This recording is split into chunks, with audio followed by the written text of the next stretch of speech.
सलमान इथे सलमान इधर इधर इधर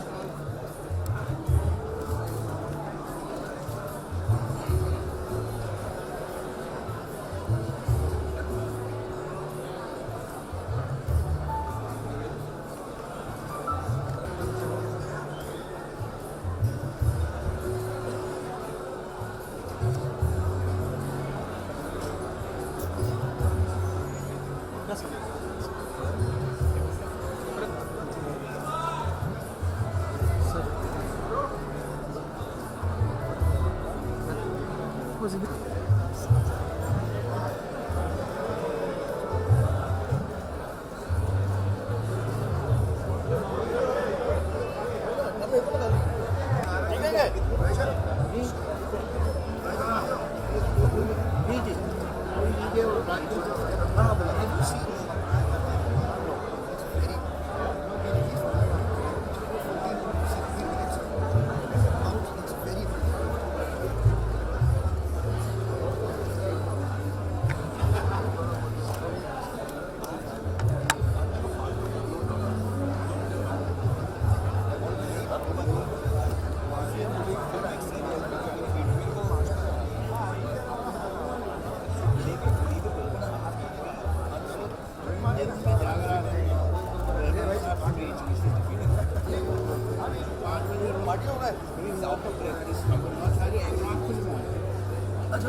क्या चीज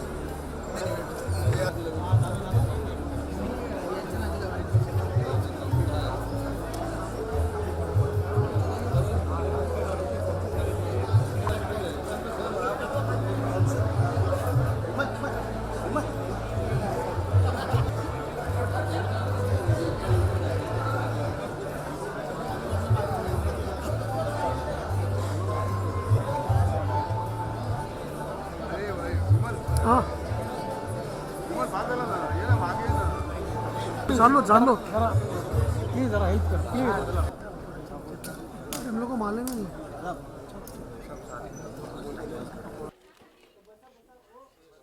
आजचा हा संपूर्ण कार्यक्रम मी अराजकीय नॉन पॉलिटिकल असा मी हा ठेवलेला आहे कारण हा आजचा विषय आहे मुंबईचा डेव्हलपमेंट प्लॅन मुंबईकर्स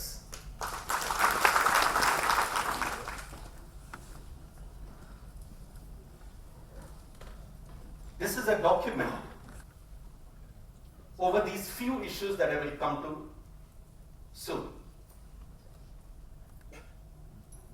माननीय राज साहब जी, आपके सामने एक सवाल रखा कि what will be our destiny, what will be our future by this development plan.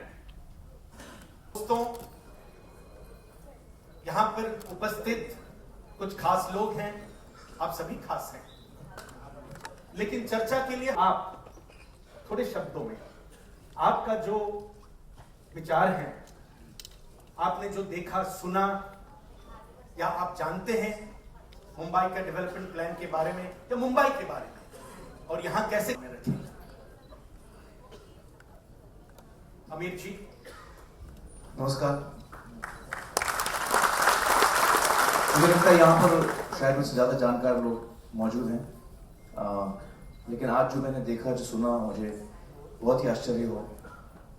आर्य के बारे में जो लास्ट में हमने देखा, जो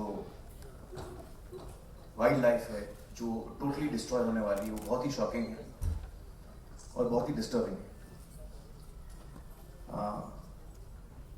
जहाँ तक डेवलपमेंट प्लान है 2036 आई थिंक 2034, उसको मैंने स्टडी नहीं किया तो डिटेल में मैं उसके बारे में नहीं बता पाऊंगा, और ना मैं आर्किटेक्ट हूँ ना मैं टाउन प्लानर हूँ, मेरी नॉलेज नहीं है उसके बारे में इतनी।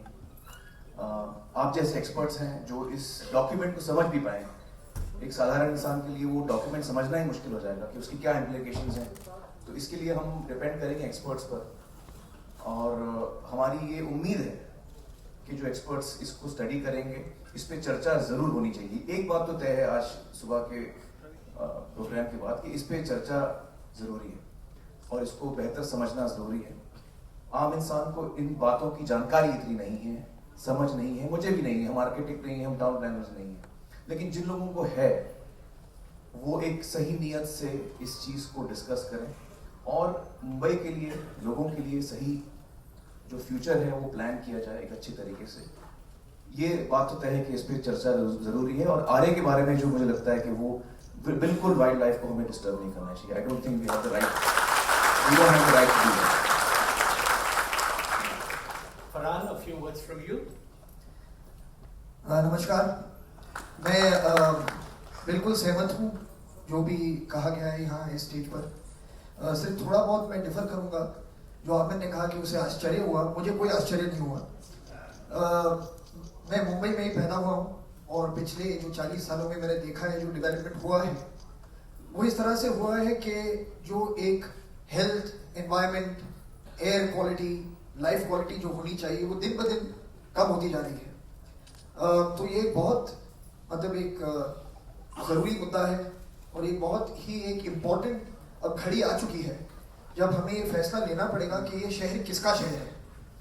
और मैं मानता हूँ कि ये शहर हम सबका शहर है और हम सबको मिलकर इसका एक हल ढूंढना पड़ेगा, because this really can not go on like this anymore. Thank you very much.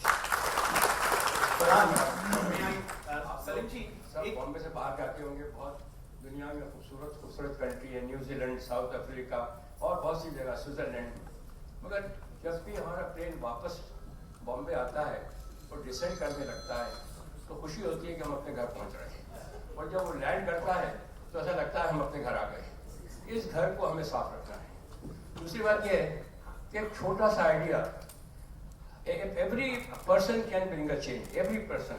हम ये समझते मैं अकेला क्या करूँगा ना। मैं आपको छोटा सा अपना एग्जांपल देता हूँ, वेरी स्मॉल कंट्रीब्यूशन। मैं बैंड स्टैंड पे वॉक करता हूँ 30 साल से। बैंड स्टैंड के ऊपर वो बन गया प्रोमेनेड।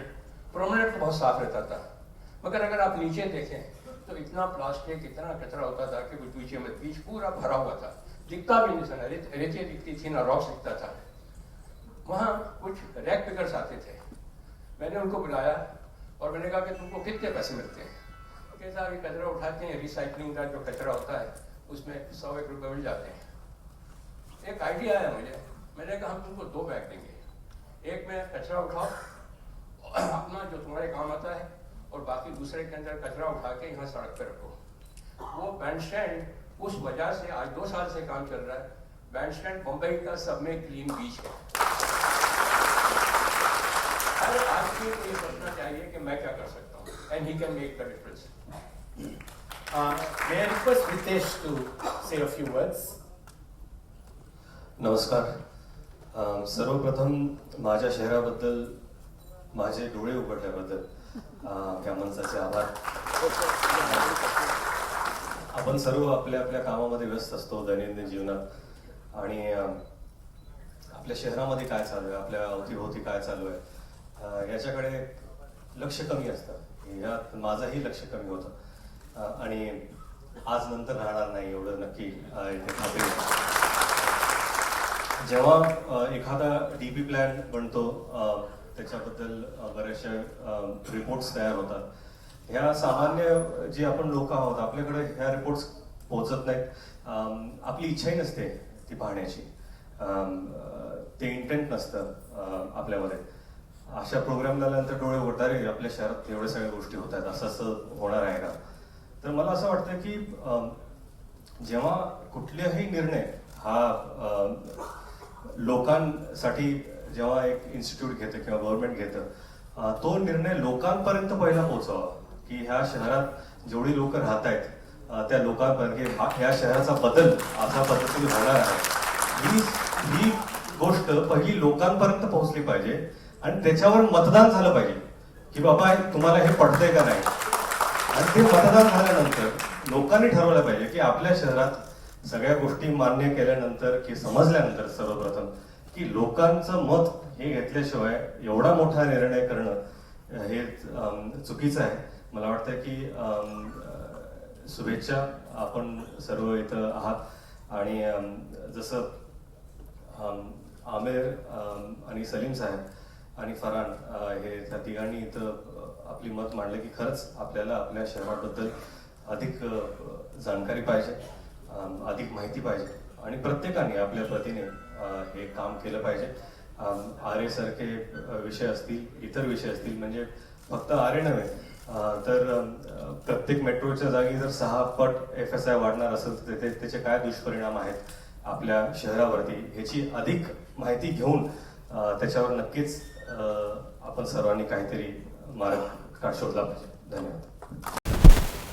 तुम्ही वंश पाहिजे बाहेर